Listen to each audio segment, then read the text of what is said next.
Você já viu ou não? Já. Né? Eu quero que você fale Quando da eu sua comecei na igreja, essa igrejinha de bairro, sei, aquela na que esquina dela ficava um terreiro. Ô, louco. Então, o que acontecia? Era uma batalha espiritual ferrenha. Por quê? Muitas pessoas que iam no culto caíam endemoniadas. Nossa. Porque frequentavam o terreiro. Às vezes a gente estava pregando, cara. Vinha gente lá na porta, jogava pedra, começava a assoviar, começava a dar gargalhada. Você via que não era pessoa. Era o inimigo mesmo ali, sabe? Diante dos seus olhos. E aí teve um dia... Eu, naquela época, ainda muita coisa eu precisava consertar na minha vida. E eu era muito bagunceiro na sala, cara. Nossa, era muito zoeira. O que acontece? O pastor, ele já estava acostumado. A pessoa começava a não querer assistir o culto, a baixar a cabeça, ele já ficava atento. Por fim, gente, vamos fazer oração. Caí endemoniado ali, cara. É mesmo? Porque por causa disso, entendeu? Nós estávamos numa região ali muito infestada de demônios, sabe? O que aconteceu? Teve um dia que uma irmãzinha caiu endemoniada. Eu vou falar irmãzinha, mas nem sei se era convertido ou não. Sei. Que é um outro assunto polêmico também, né? O cristão, ele pode ficar endemoniado? Que eu acredito que não, entendeu? O cristão não. O que nasceu de novo. Tá. Não o cristão de nome. Entendi. O que nasceu de novo tem o Espírito Santo. Agora, ele pode sim ficar opresso. Diferente endemoniado e opresso. Exatamente. O endemoniado, ele entra no seu espírito ali, né? Ele domina o seu espírito.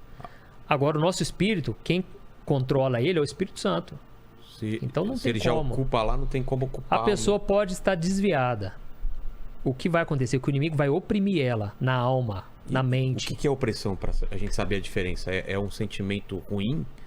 Cara, uma vez eu vi até um livro do John Bevere. Ele fala muito sobre batalha espiritual e um dia Deus, segundo ele, Deus mostrou pra ele o que era. Era como se fossem uns... No vídeo, os demônios eram como se fossem uns macacos que ficavam aqui sobre a pessoa, nas costas. Eu acredito que seja meio assim, entendeu? A pessoa é um peso, cara. Um peso, a pessoa não consegue se desvincular daquilo. Um desânimo muito grande. Não quer dizer que a pessoa desanimada está endemoniada ou está opressa. Claro, mas a pessoa que está opressa, cara, não tem vontade de fazer nada. Tem vontade de ficar no quarto, fechado. A pessoa precisa se libertar, precisa entregar a vida dela para Jesus primeiramente e precisa buscar Deus se ela já nasceu de novo, entendeu? Entendi. Ela precisa resistir a isso. A Bíblia diz, se sujeite a Deus, resista ao diabo e ele fugirá de você. Geralmente, isso acontece porque a pessoa dá brecha. Guarda uma mágoa de alguém. Eu tenho mágoa do meu pai. Sabe o que acontece? Ao mesmo tempo, eu não consigo vencer minha área sexual, por exemplo. Como assim? Eu vou te dar um exemplo. A pessoa, quando ela dá alguma brecha pro inimigo... Brecha Brecha é como se fosse uma brechinha numa parede. Sei, né? Uma fresta mesmo que, se for no caso da armadura que você estava falando, naquela metáfora, é uma parte exposta na armadura que pode entrar uma flecha. Boa, ótima comparação. A partir dali, o inimigo ganha espaço. Por causa disso, o inimigo traz vícios, traz prisão de pecados, né? A pessoa não consegue se libertar. À medida em que a pessoa libera o perdão, por exemplo.